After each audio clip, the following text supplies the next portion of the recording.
नमस्ते गुरुकुलियम। मैं आशा करता हूँ कि आप सभी स्वस्थ और मंगलमय होंगे, सुचारू रूप से अपना अध्ययन कार्य कर रहे होंगे।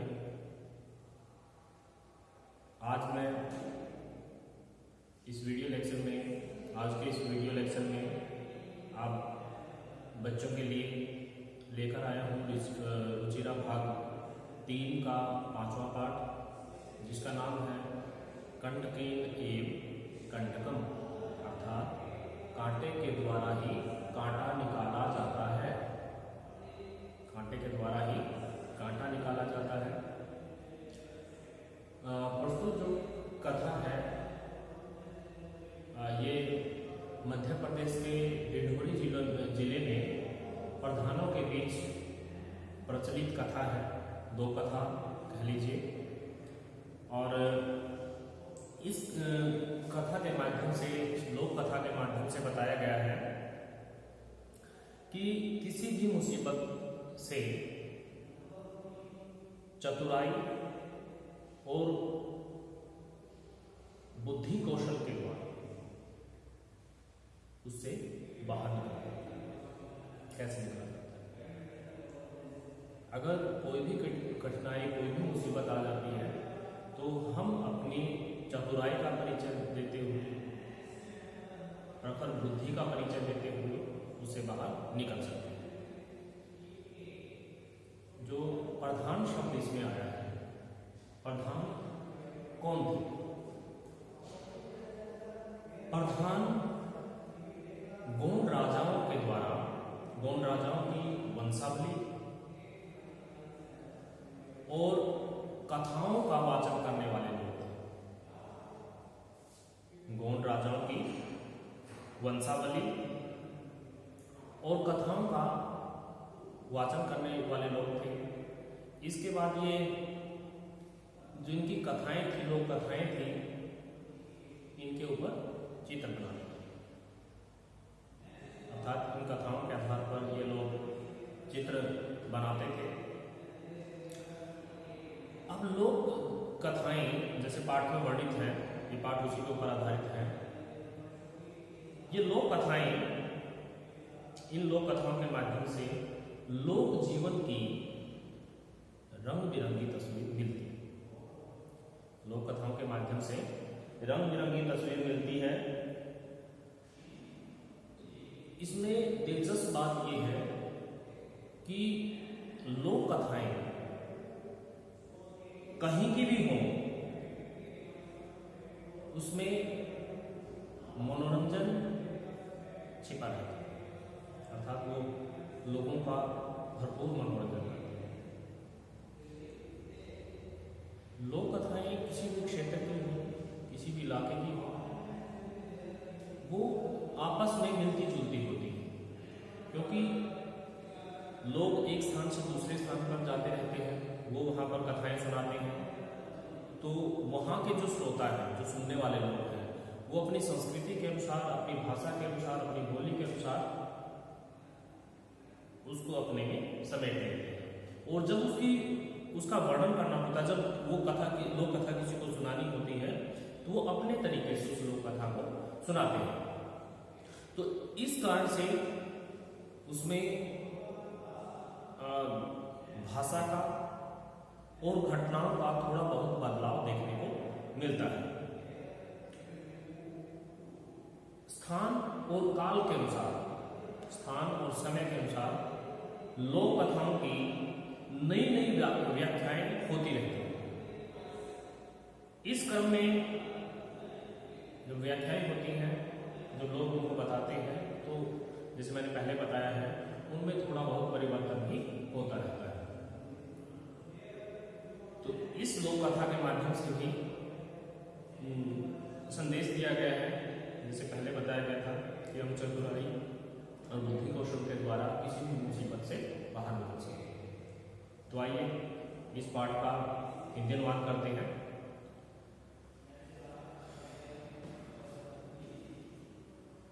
आसीत कश्चित् चंचलो नाम व्याधः। आसीत कश्चित् चंचलो नाम व्याधः। आसीत इसका अर्थ है था। आसित का अर्थ है था। कश्चित कोई, चंचलो नाम, चंचल नाम का व्याघ्र शिकारी या बहेलिया। एक चंचल नाम का या कोई चंचल नाम का शिकारी था या चंचल नाम का बहेलिया था, एक ही बात है। पक्षी मृगादिना ग्रहणे सह सव्यां जीविकां निर्वाहयति स्म। पक्षी मृगादिना, पक्षी और जानवरों को ग्रहणे पकड़ने से या पकड़ने के द्वारा सह वह सव्यां जीविकां अपनी आजीविका, सव्यां जीविकां अपनी आजीविका निर्वाहयति स्म चला।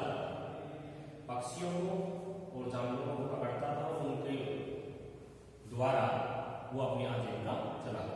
कैसे चलाता? उनको बेचकर जो पैसे आते होंगे उससे वो अपना घर या अपनी आजीविका चलाता। आगे है एकदा सह वने जालं विस्तीर्य गृहम् आगतः। एकदा एक बार, सह वह, वने जंगल में, जाल को विस्तीर्य फैलाकर या बिछाकर, गृहम् घर, आगतवान आ गया। एक बार वह जंगल में जाल बिछाकर घर आ गया, घर लौट आया। एक दिन वो जंगल में जाता है, अपना जाल वहां पर फैलाता है ताकि उसमें जानवर या कोई पक्षी फंस जाए, और ऐसा करके वो घर आ जाता है। अन्यस्मिन् दिवसे प्रातः काले यदा चंचलः वनं गतवान् तदा सः दृष्टवान् यत् तेन विस्तारिते जाले दौर्भाग्या एकः व्याघ्रः बद्धः आसीत्।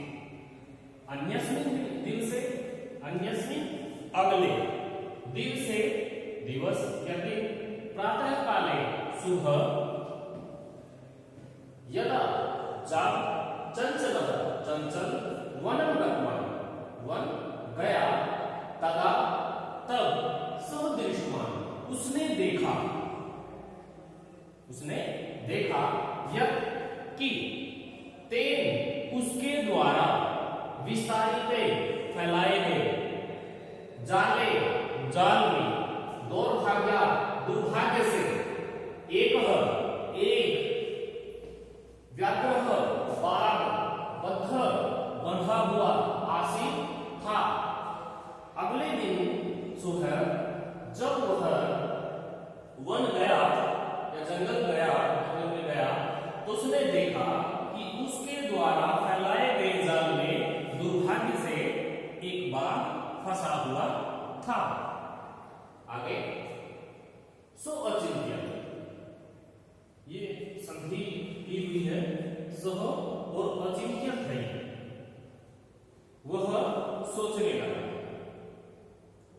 वह सोचने लगा व्याघ्रः मां खादिष्यति अतएव पलायनं करणीयम्। व्याघ्रः बाघ मां मुझे या मुझको खादिष्यति खा जाएगा, अतएव इसलिए पलायनं करणीयम् भाग जाना चाहिए। यह बाघ मुझे खा जाएगा इसलिए भाग जाना चाहिए। व्याघ्रः न्यवेदयत्, बाघ ने निवेदन किया, हो मानव, अरे मनुष्य, कल्याण भवतु ते, आपका कल्याण हो मानव, कल्याण भवतु ते, हे मनुष्य, हे मानव, आपका कल्याण हो। यदि तुम मां मोचिष्यसि तर्हि अहं त्वां न हनिष्यामि। यदि अगर तुम मां मुझको मोचिष्यसि छोड़ दोगे, तर्हि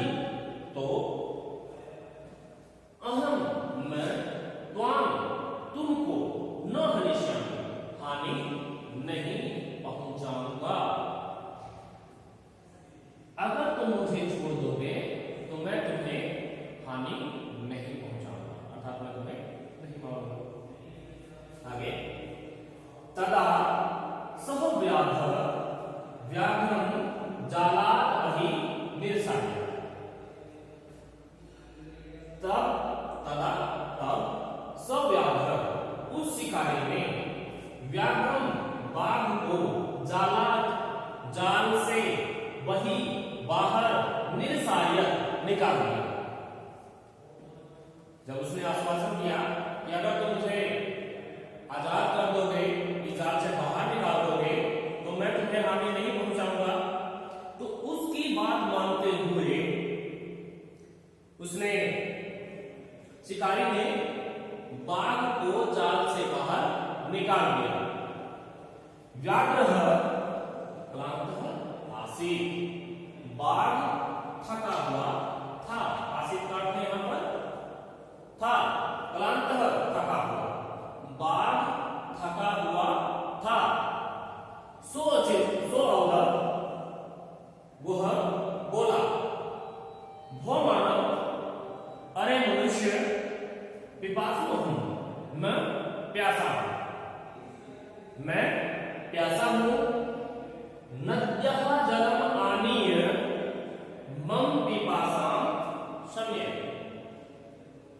नद्यः जलम, नदी के पानी को आनीय लाकर, मम पिपासां प्यास, समय शांत करो, या मेरी प्यास बुझाओ। मैं प्यासा हूं, नदी का पानी लाकर मेरी प्यास बुझाओ।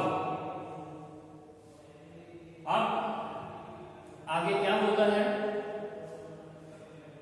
जो शिकारी है वो क्या करता है और उसके बदले में बाघ क्या करता है, वो हम अगले वीडियो लेक्चर में पढ़ेंगे। तब तक आप जितना भी भाग 1 के अंतर्गत इसका अंतिम करवाया गया है, इसको आप कॉपी भी करें और इसको अच्छी प्रकार से इसको याद करें। तो इसके इस पाठ के दूसरे भाग के साथ, द्वितीय भाग के साथ मैं फिर आपके सामने उपस्थित होऊंगा। तब तक आप सभी बच्चों का बहुत बहुत धन्यवाद।